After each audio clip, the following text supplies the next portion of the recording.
부와 권력과 야망으로 건설된 제국. 이들 개척자들이 세운 제국은 이후 600년간 지중해를 지배합니다. 이들이 이룩한 고대 사회의 최고의 기술력은 인근 지역뿐 아니라 지구 저편의 세상에까지 큰 영향을 미칩니다. 그 중에서도 수백 척의 전함을 정박할 수 있는 거대한 항구, 그리고 고대 세계 최강의 전함이 대표적이죠. These ships are coming out fast. People see them coming. Carthage is here. 하지만 이들의 운명은 먹구름이 드리워집니다.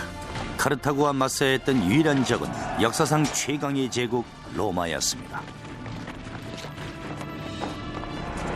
The Romans saw Carthage as a spear pointed at the very heart of Rome. 오직 하나의 승자만이 세상의 주인이 될 수 있고 패자는 사라질 수밖에 없었습니다.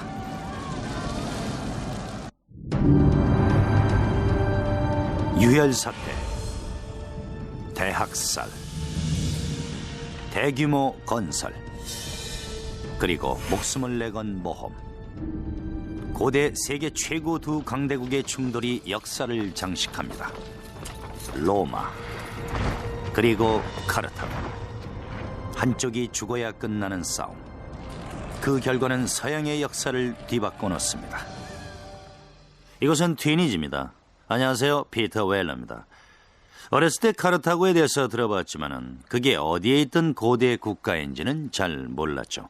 한니발 장군이 코끼리 부대를 이끌고 알프스를 넘어 로마를 침공한 이야기도 유명하고, 카르타고를 뜻하는 라틴어를 본떠 지어진 포에니 전쟁에 대해서도 들은 적이 있죠. 하지만 정작 카르타고가 어디 있는지는 몰랐는데 바로 이곳 튀니지의 북쪽 끝에 있는 인구 200만 명의 수도 튀니스가 바로 그곳이었네요. 기원전 4세기 강력한 제국 카르타고는 최강의 해군력으로 지중해를 장악하고 있었죠. 전설에 의하면 카르타고는 티레라는 도시에서 발생했다고 합니다. 티레의 페니키아인들과 아름다운 공주 디도가 권력에 대한 욕망과 허영으로 피폐해진 도시를 떠나면서 이야기는 시작이 되죠. 디도는 티레의 왕 무토의 아름다운 공주였습니다. 그녀의 남편은 야심에 찬 페니키아인이었지만 공주의 오빠 피그말리온에 의해 살해되고 맙니다. 목숨이 위태로워진 디도는 티레를 떠나 지중해를 넘어 아프리카 북쪽 해안에 다다랐습니다.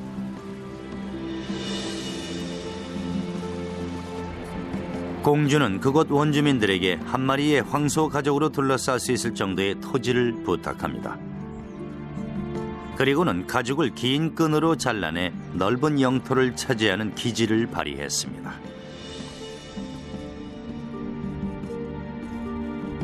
그곳에 공주의 지휘로 새로운 도시 카트 하다스트가 건설됐습니다. When they came to Carthage, sized up the bay, looked at the mountains, looked at the flow of the rivers, looked at a place, the Bursa, which would be a great defensible fortress site, they said, this is it. This is where we will build our city. 디도가 건설한 카르타고는 빠르게 성장했습니다. 카르타고의 번영과 디도의 미모에 대한 소문은 무어의 왕 이아르바스의 귀에까지 들어갔습니다.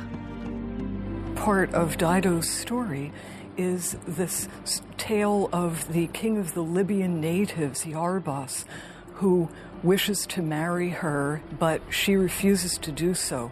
According to the storytellers, it's out of love for her assassinated husband, and she climbs onto a self-built funeral pyre and burns herself up. 공주는 재가 되었지만 그녀가 세운 제국은 곧 세계를 장악합니다.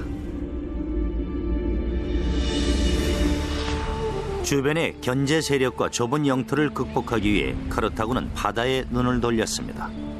그들은 신뢰를 추구하고 개방적이고 혁신적인 사고를 갖춘 개척자였죠. When Dido established the city, the new city, a lot of people's eyes obviously opened wide and said, hey, a new city, a new start. And as these trading routes that Carthage pioneered expanded, it very rapidly became as international a city as anywhere then in the world. 이후 200년 동안 카르타고는 지중해 최고 강국으로 발전하면서 코르시카, 이비사, 북아프리카 등의 식민지를 건설합니다. By around 700s, maybe 650 BC, Carthage is a force to be reckoned with. Everybody's heard of it. Nobody messes with it. It's a very important city. 기원전 7세기, 카르타고는 영토 전역에 무역 네트워크를 확장해 엄청난 부를 축적했습니다. 인구도 30만에 달해 세계에서 가장 큰 도시 중 하나로 부상했죠. To some extent, you could compare it to a Manhattan. This is a huge population living in a relatively small area. So this is an important commercial and cultural hub, not only for North Africa, but also for the entire Western Mediterranean world. 카르타고 이전 시대의 위대한 건축물은 대부분 신을 위해 지어진 것이었죠. 하지만 카르타고는 주택 건설에 집중했습니다. 2500년 후 미국의 모습처럼 많은 사람들이 부를 찾아 카르타고로 몰려들었습니다. 도시 건축가들은 이들이 살 집을 마련하기 위해 고심했고 그들은 고대 역사상 가장 획기적인 주택의 형식을 고안해냅니다. There was something very important to the Carthaginian spirit, to its psyche, about staying within the walls of Carthage. So the pressure to design buildings that would accommodate people who wanted to live within the city was very strong. 카르타고의 건축가들이 생각해낸 해결책은 여러 층으로 된 높은 건물, 바로 아파트였습니다. These were as high as 6 stories, very densely populated. Why? Because people wanted to come to Carthage. It was a successful, happening place. If you wanted to get on in life, you wanted to come to Carthage. 건물을 짓기 위해서는 먼저 건축에 쓰일 자재가 필요했죠. 해답은 튀니스만에 있는 엘 하우아리아였습니다. 이곳 채석장에서 채석이 용이하고 건축 작업에 알맞은 석회암을 얼마든지 공급받을 수 있었습니다.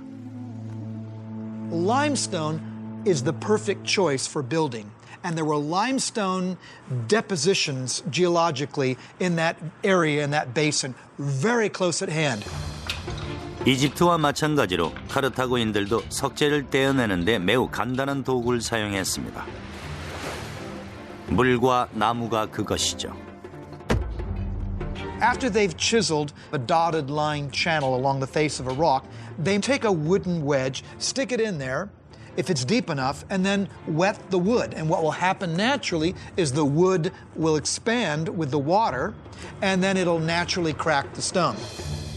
물에 부른 나무는 돌의 틈을 넓혀 완벽한 선으로 쪼개지게 만듭니다. 일꾼들은 쇠지뢰 등의 연장을 사용해 석재를 마저 떼어냅니다. 거대한 석재들을 채석해 도시로 옮긴 후 카르타고의 건축가들은 석판을 층층이 올려 고층의 아파트를 빠른 속도로 건설했습니다. It's very clear that by using stone in the first place, they weren't ready to pick up and go elsewhere. They were looking down the long term. 대도시가 유지되려면 무엇보다도 원활한 용수 공급이 필수적이죠. 카르타고도 마찬가지로 이런 형식의 수조를 만들었습니다. 계란 껍질과 채 그리고 점토를 사용해 두 겹으로 만들어진 수조는 완벽한 방수가 가능했죠. 수조에 연결된 파이프를 통해서 각 가정으로 물이 공급됩니다. 카르타고의 욕실은 욕조와 세면대 그리고 로마보다 앞서 샤워 시설까지 갖추었습니다. We have clear evidence way before the foundation of Carthage of domestic plumbing. But it is Carthage by 600 BC or thereabouts, and certainly Carthaginian town of Kerkuane by 450 BC, that we have the first evidence of a unified system of water usage and, critically, sewage. Any fool can put in a bathroom, but the question is what you do with the waste water. And at Kerkuane you see very clearly a unified single system that has piped water to the rooms that need it, the kitchen and the bathroom. but then piping the wastewater out to a common sewage system. This was evolutionary, yes, but it is also typically Carthaginian because it's also revolutionary. 기원전 6세기경 카르타고는 거대한 신전과 화려한 궁전, 그리고 고층의 주택들로 가득 찬 대규모 도시국가로 부상했습니다. 카르타고가 발전을 거듭하는 동안 그들의 동족은 최후를 맞이하고 있었습니다. 기원전 574년 페니키아의 대도시 티레가 바빌로니아의 손에 넘어가고 카르타고는 이제 혼자 남게 되었죠. 머지않아 카르타고는 흙먼지 날리는 북아프리카 해안을 떠나 해상 장악을 통해 영토를 넓혀 나갑니다.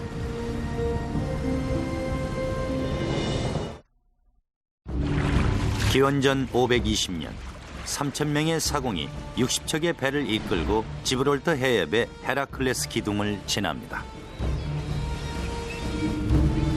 카르타고의 위대한 제독 탐험가 한노는 세상의 끝을 향해 항해 중이었습니다. 지중해 지역의 완전한 패권을 독점하기 위해 계획된 항해였죠. So every great explorer, Christopher Columbus, Vasco da Gama, who's sailed off into the unknown, seems to me a very strong parallel for the original and best of them, Hanno the navigator. Hanno set sail to extend the boundaries of the Carthaginian network of colonies and exchange, not mere trading activities, but planting whole cities of new settlers to maintain control of land and access to its resources. 카르타고는 해상을 장악해 부와 권력을 축적했고 기원전 6세기경에는 코르시카, 사르디니아, 발레아레스 제도의 섬들을 지배했습니다. 이것을 가능케 한 힘의 원천은 놀라운 기술력으로 건설된 항구 시설이었습니다. This is the absolute pinnacle of Carthaginian engineering. 기록은 상세하지 않지만 고고학자들은 한노 시대 이전에 항구가 건설됐다고 믿고 있습니다. 세력이 절정에 다다른 기원전 2세기경 카르타고의 항구는 세계 그 어떤 해상 시설보다도 기술적으로 우수한 카르타고의 생명줄과 같은 존재였습니다. It was part of Carthage. It was the heart of Carthage. It was the lungs of Carthage. It was everything to Carthage, both naval and commercial. 항구의 출입구는 폭이 21m로 강철 사슬로 폐쇄가 가능했습니다. 안쪽으로는 두 곳의 정박지가 있었는데 하나는 상인들의 배를 위한 곳이었습니다.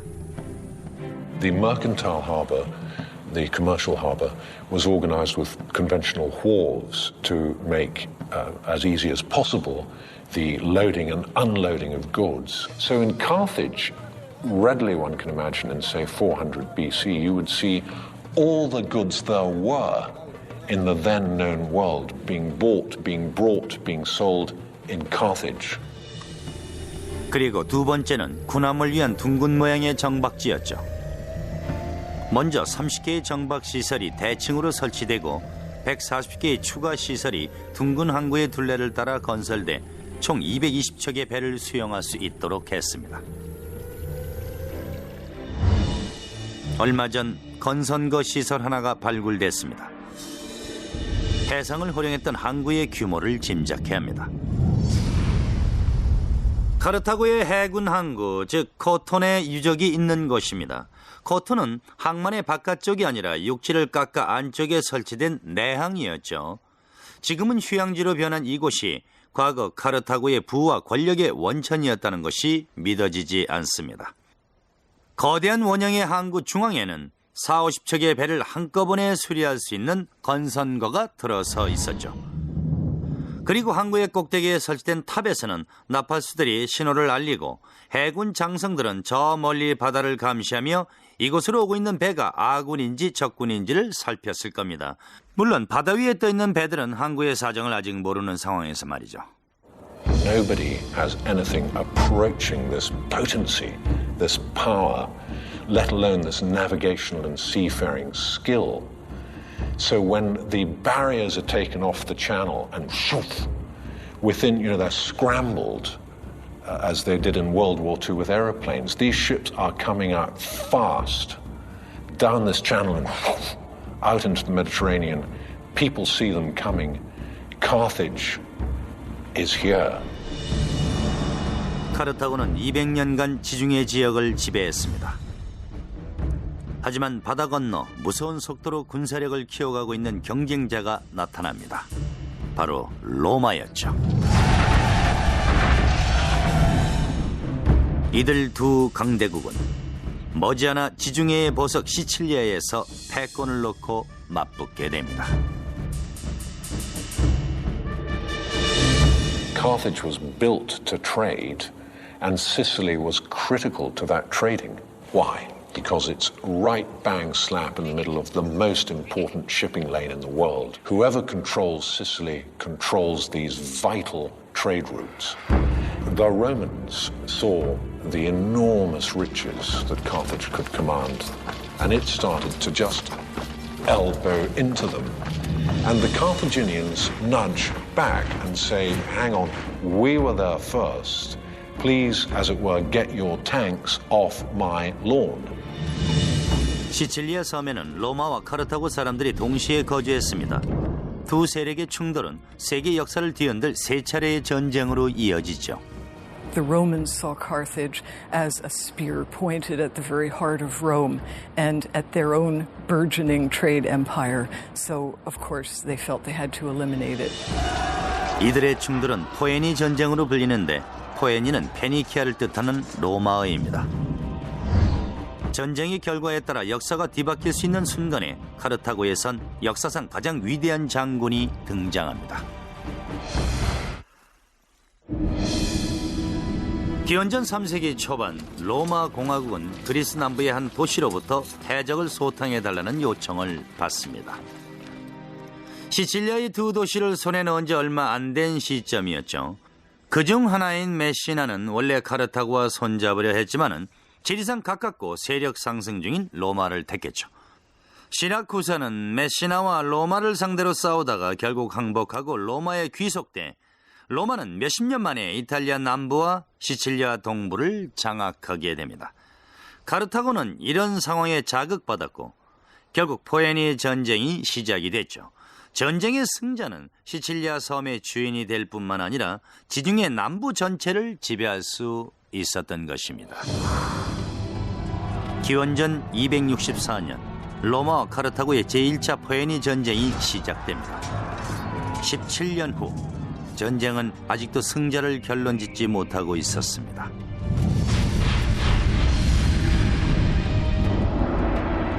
하지만 강인하고 카리스마 넘치는 장군 하밀카르 바르카가 카르타고군의 지휘권을 장악하면서 지루한 교착 상태는 끝을 맺습니다.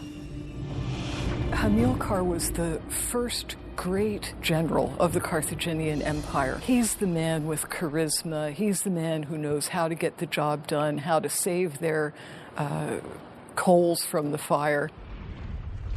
기원전 247년부터 242년까지 하밀카르 바르카는 무서운 기세로 단숨에 시칠리아를 휩쓸었죠. 그는 에너지가 넘치고 강인하며 무자비했습니다. 하밀카르가 그토록 자신감을 가질 수 있었던 것은 새로운 형태의 전함인 막강한 5단 노 전함이 있었기 때문이죠. 5단 노 전함은 카르타고뿐만 아니라 로마에도 있었습니다. 하지만 카르타고 전함의 다른 점은 바로 거대한 충각이었죠. In that period of the Punic Wars, wow, they were the feat of shipbuilding and engineering. Quincunum apparently had 5 banks of oars. Now, there's been some debate exactly how that worked, but it is believed that there were 3 levels with 5 guys, 2 on the top 2 levels, each with an oar, and then 1 guy at the bottom. Whatever the case, it was a bigger, larger version of the trireme. However, even though it's a bigger version, the tactics involved in naval warfare are exactly the same. The main purpose of these ships is to ram the enemy's ship. That's what they were engineered for. 청동을 덮은 충각으로 무장한 전함은 속력과 기동성이 우수했습니다. These were very, very, very quick. Trying to catch a Carthaginian warship was trying to hit Muhammad Ali in his prime as a boxer. 전함의 규모는 길이 36m, 혹은 3m에서 5m 정도로 420명이 탑승할 수 있었습니다. 선원과 무장을 모두 갖춘 전함은 100톤이 넘었죠. 바다 위에서 거대 전함은 가공할 위력을 발휘했습니다. This thing is just coming straight at you at a speed you've never dreamt of as possible. And bang! The whole of your boat shakes, your ship shakes. And you start to sink. Compare that with the trireme, where often the model was probably much more to engage with the enemy ship and have land fight at sea. The Carthaginians didn't mess about like that. They wanted to get in, they hit you once and you drown and they're gone. To hit the next one, deadly. 카르타고인들은 전함을 대량 생산할 수 있는 방법을 고안해냈죠. 사전 제작된 전함의 조립식 부속품들을 결합해서 축조하는 것이었습니다. 따라서 한 척의 전함이 침몰해도 곧바로 다른 전함을 내보낼 수 있었죠. 고전을 면치 못하던 로마는 침몰한 카르타고의 전함을 역설계했습니다. 즉, 전함을 분해해서 구조를 파악한 후에 재조립해서 그들의 전함으로 사용을 한 것이죠. They captured a grounded Carthaginian quinquereme and made dozens of copies of these. In fact, the copies weren't as well made and were made out of green wood, and after one season they fell to pieces. But never mind, that's all the time the Romans needed to turn the tide. 가공할 위력의 전함으로 비슷한 전력을 갖추게 된 최강의 두 제국은 이제 해상의 패권을 위한 대결을 앞두고 있었습니다. 기원전 241년 3월 10일 양 진영의 함대는 시칠리아 서부 연안의 에가디 제도에서 역사상 최고의 해상 전투를 벌입니다. In the hostilities of the First Punic War, the Battle of the Agates Islands, fought off the coast of Sicily, was a turning point. 양쪽 모두 훌륭한 전함을 갖췄지만 수적으로는 카르타고가 앞섰습니다. 하지만 그들의 날렵한 전함은 시칠리아 부근에 주둔한 부대가 사용할 식량과 군수품을 싣고 있었죠. Many ships were sunk or lost or captured. People weren't expecting that. Now the Carthaginians try to make a break for it, but they are unable to do so because of this extra weight. That gives the Romans the victory. 치명적인 전략상의 오류였습니다. 로마는 3만에 가까운 카르타고군을 포로로 잡았습니다. 전열을 재정비할 방법이 없었던 하밀카르는 결국 항복 후 군을 철수시켰죠.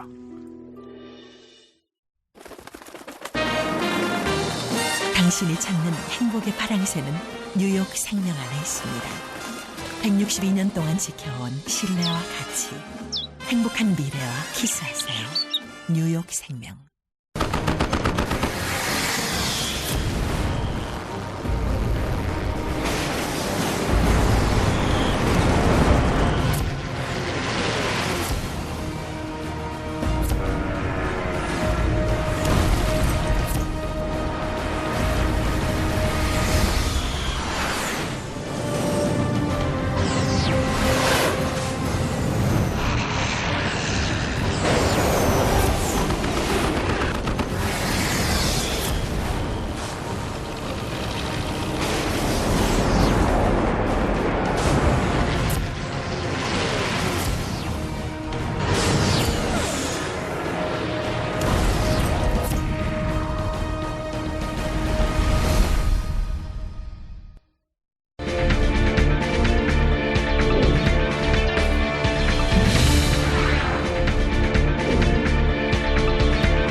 이제 지중해의 패권은 명백하게 로마 쪽으로 넘어가고 있었습니다.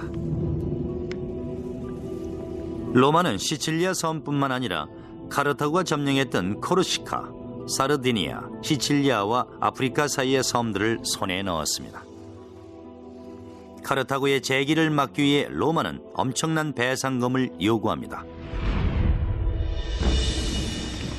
하지만 아직 포기할 생각이 없었던 카르타고는 서쪽의 스페인으로 눈을 돌렸습니다. The Carthaginians send Hamilcar Barca to Spain, so his goal in 237 is to conquer as much of Spain as possible. 9년여의 치열한 교전 끝에 하밀카르는 원주민 부족들의 항복을 받아냅니다. 이제 에브로 강의 남쪽 지역이 모두 카르타고 제국의 지배를 받게 되었죠. 하지만 하밀카르는 그 대가로 목숨을 내놓아야 했습니다. 기원전 228년 그는 원주민의 반란을 진압하던 중 전사합니다. Hamilcar's death in Spain was a great blow to Carthage, but it was by no means the end of Carthage. In fact, it opened the way for a whole new initiative. 하밀카르의 9살 난 아들은 아버지에게 스페인과의 전쟁을 구경하겠다고 졸랐다고 합니다. 아버지는 아들에게 로마를 영원히 증오하고 언젠가 그들을 무찌를 것을 약속받고 동행을 허락을 했다죠. 한니발의 복수는 바로 이 약속에서 비롯된 것입니다. 로마 공화국이 맞서게 될 가장 두려운 적 한니발은 이렇게 자라나고 있었던 것입니다. 기원전 211년 로마에는 두려운 기운이 감돌고 있습니다. 성벽 밖에는 로마가 그토록 두려워하고 증오하는 카르타고의 대장군 한니발이 공격을 준비하고 있었습니다. 영리하고 용맹하며 치밀한 장군 한니발은 로마 최대의 악몽이었죠. 마술이라도 쓴 듯이 한니발은 로마의 방어선을 뚫었습니다. 하지만 그것은 마술이 아니라 한니발의 천재적인 전략과 최강의 전력을 갖춘 부대 덕분이었습니다. There's no doubt in my mind that Hannibal wasn't one of the greatest generals in history. I think demonstrably he is the greatest general in history. 한니발의 힘은 아버지로부터 이어진 맹신적인 종교와도 같은 로마에 대한 증오에서 비롯됐죠. 기원전 221년 한니발은 26살에 카르타고군의 총사령관이 되면서 힘을 얻기 시작합니다. Hannibal was certainly Hamilcar's son. He was a crafty politician, a brilliant strategist and military man, but his real genius was in knowing when to use all of the great engineering developments that Carthage had at its disposal. 강철 같은 의지를 지닌 한니발은 세계의 전쟁 역사상 가장 무모한 공격을 감행합니다.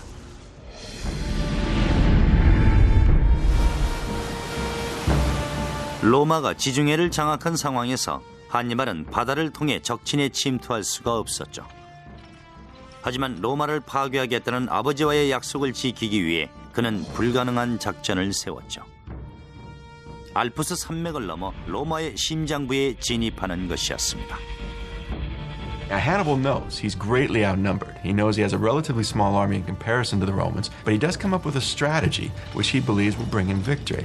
And what he has to do is take his army to Italy itself and attack the Romans on their home field.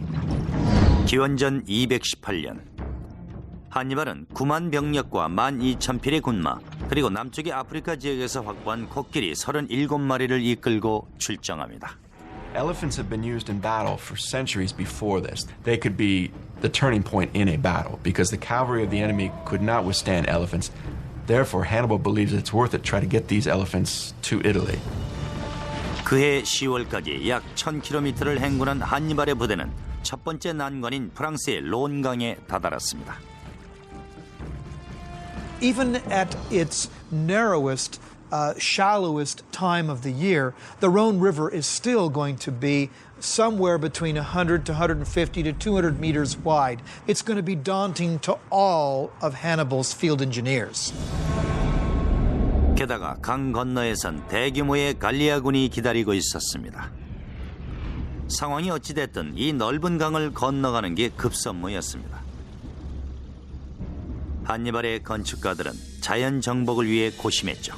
Not only are the engineering feats daunting, but you also have crowds of insubordinate and hostile tribes waiting on the other side of the river. 카르타고의 기술자들이 생각해낸 해결책은 모든 군사들과 동물 그리고 군수품을 실어 나를 수 있는 역사상 최대 규모의 뗏목을 만드는 것이었습니다. These rafts were about 200 feet long and 50 feet wide. Now that means that you can't just use one single tree trunk. You have to also put multiple trees together and then lash those together too.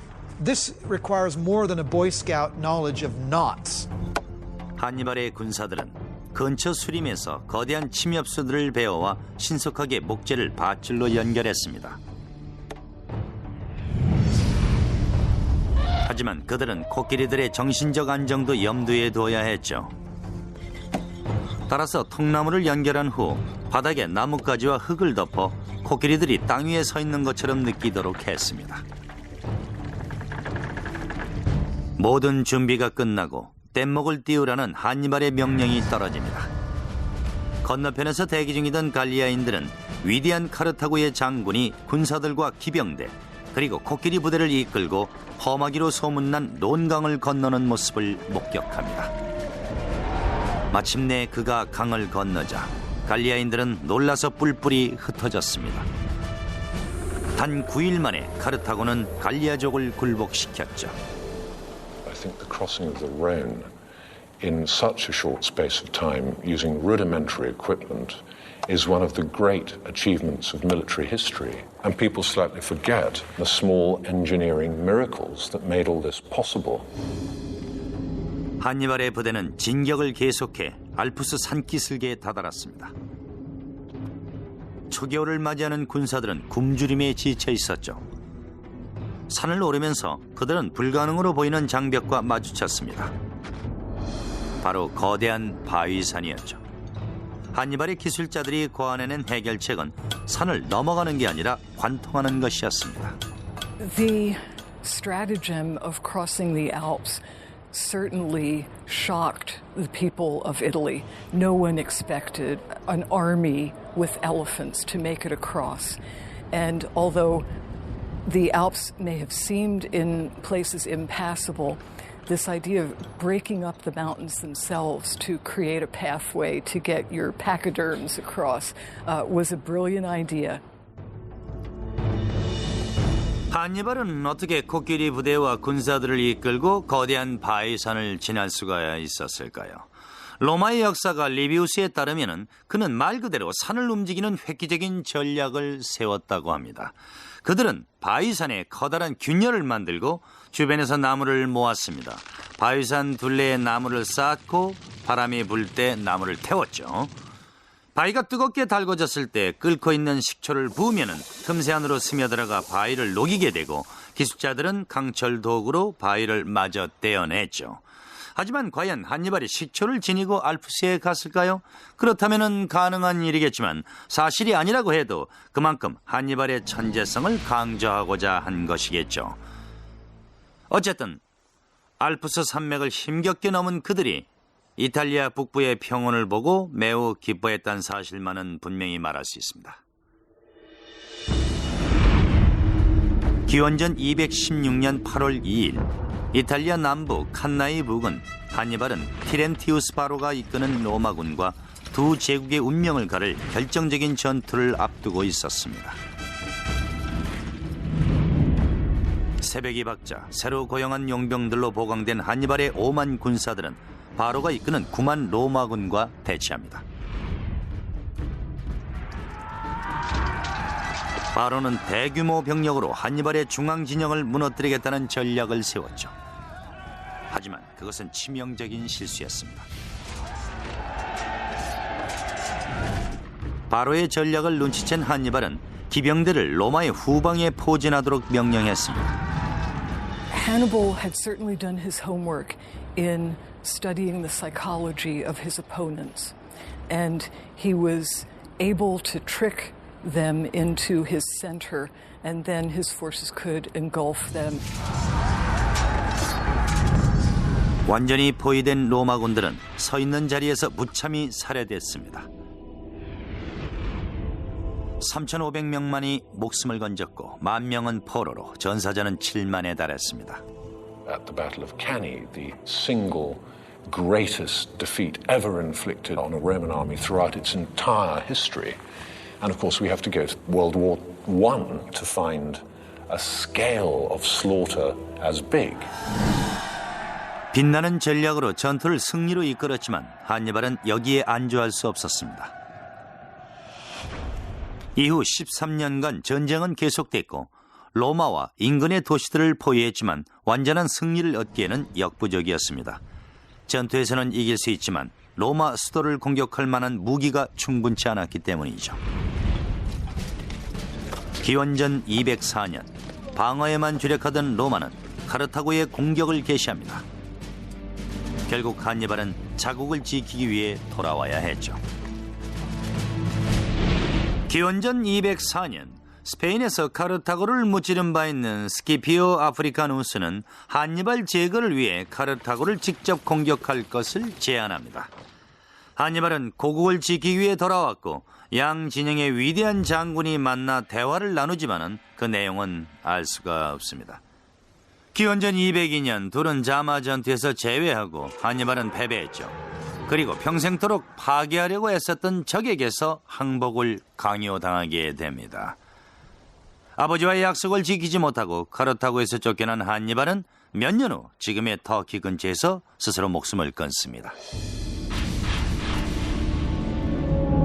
제2차 포에니 전쟁에 패배한 카르타고는 다시 한번 로마에 굴복해야 했습니다. They are forced to surrender in 202 BC. The Romans again impose very harsh peace terms on the Carthaginians, meaning, first of all, they must again pay an indemnity, a tax to the Romans. Also, the Carthaginians lose their overseas territories, meaning their territory is now confined to areas just around Carthage itself. One last very important part of this treaty was that Carthage could not fight a war, any war, even a defensive war, without Rome's okay. 군사력을 상실한 카르타고의 영토는 영토 확장의 야욕을 끝없이 불태우는 로마군의 손에 내맡겨졌습니다. 그들의 첫 번째 목적지는 카르타고의 거대한 수도였죠. 하지만 세계 최강의 요새가 그들의 행군을 가로막았습니다.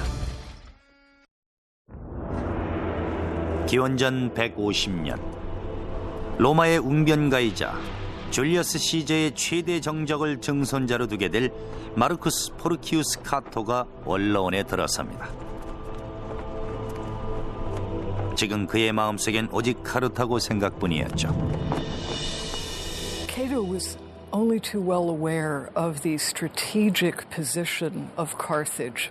He could see that as long as Carthage was an independent stronghold, it was too close to Sicily and Italy to be allowed to harass shipping or maintain a military presence. He wanted it completely wiped out. 한때 카르타고의 동맹이었던 누미디아가 카르타고의 남부 영토를 침범해오기 시작합니다. 카르타고는 당연히 맞서 싸워야 했지만은 한 가지 문제가 있었습니다. 제2차 포에니 전쟁 이후 카르타고는 로마의 허락 없이는 이유를 불문하고 누구와도 싸우지 않겠다는 조약을 맺었기 때문이죠.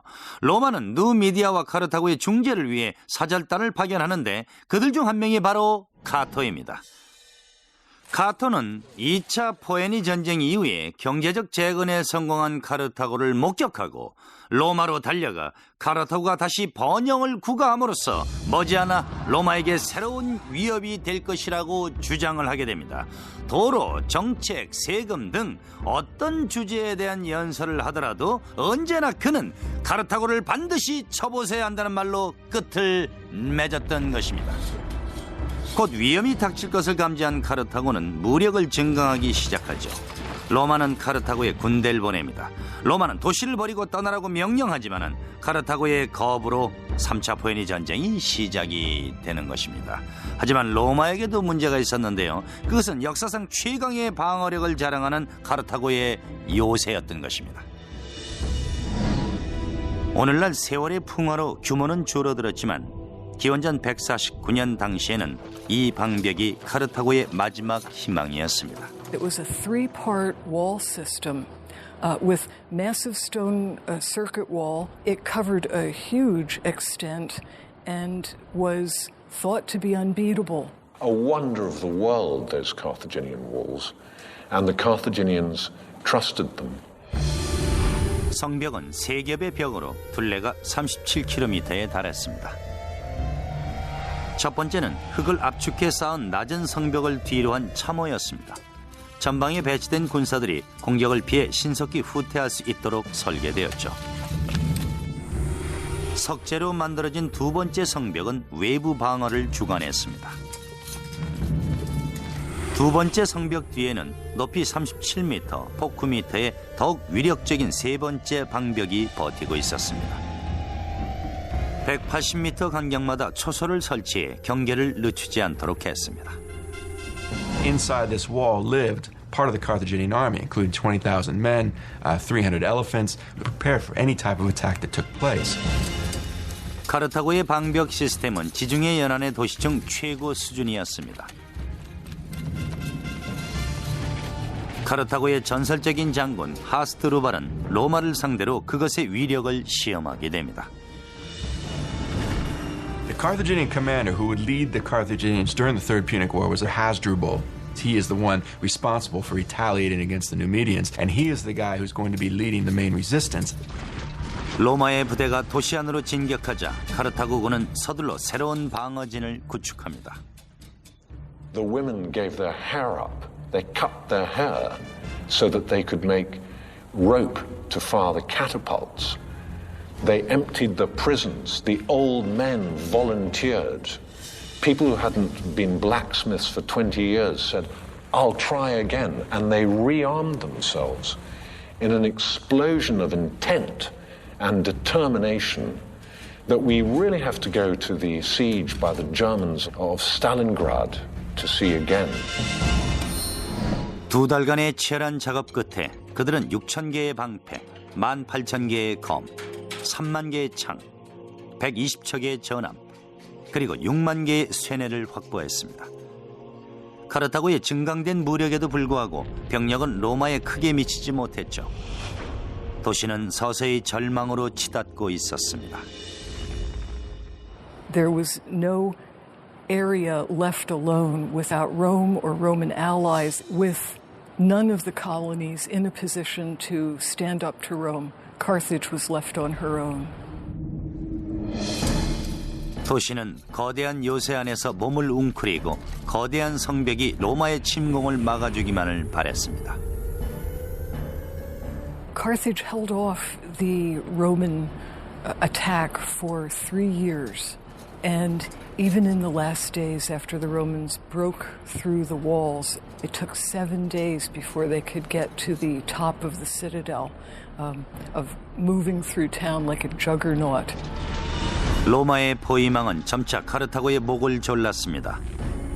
비록 내륙에선 실패했지만 로마군은 바다를 통로로 이용해 방어벽을 올랐습니다. 도시 안에서는 거리마다 치열한 교전이 이어졌습니다. 카르타고의 궁수는 얼마 되지 않았지만 이들의 위력에 놀란 로마의 스키피오 아이밀리아누스는 도시 전체를 불태우라고 명령합니다. 수천 명의 카르타고인들은 산채로 불길에 휩싸였죠. It was a firestorm.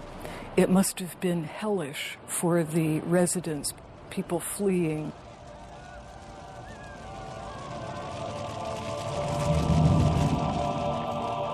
포로로 잡힌 카르타고인들은 무참히 살해됐습니다. 도시의 인구는 50만에서 5만으로 급감했습니다. 살아남은 자들은 노예로 팔려 다시는 돌아오지 못했습니다. 기원전 146년 17간의 불길에 카르타고는 완전히 파괴됐습니다. 같은 해 로마는 코린트를 공격해 그리스를 손에 넣고 지중해를 그들만의 호수로 삼았습니다. 비록 로마에 의해서이긴 하지만은 카르타고에는 엘젬의 원형 경기장 같은 건축물이 재건됩니다. 3세기경 카르타고는 상업항으로 다시 번영하게 되죠. 카르타고는 비록 로마에 의해서 무너졌지만은 디도 공주와 탐험가 한노, 하밀카르 그리고 한니발의 영혼들은 여전히 그들의 위대한 문명을 기억해달라고 우리에게 외치고 있습니다. 자세히 귀를 기울이면 카르타고의 폐허에서 그들의 목소리가 들려오는 것 같습니다. 지금까지 피터 웰러였습니다.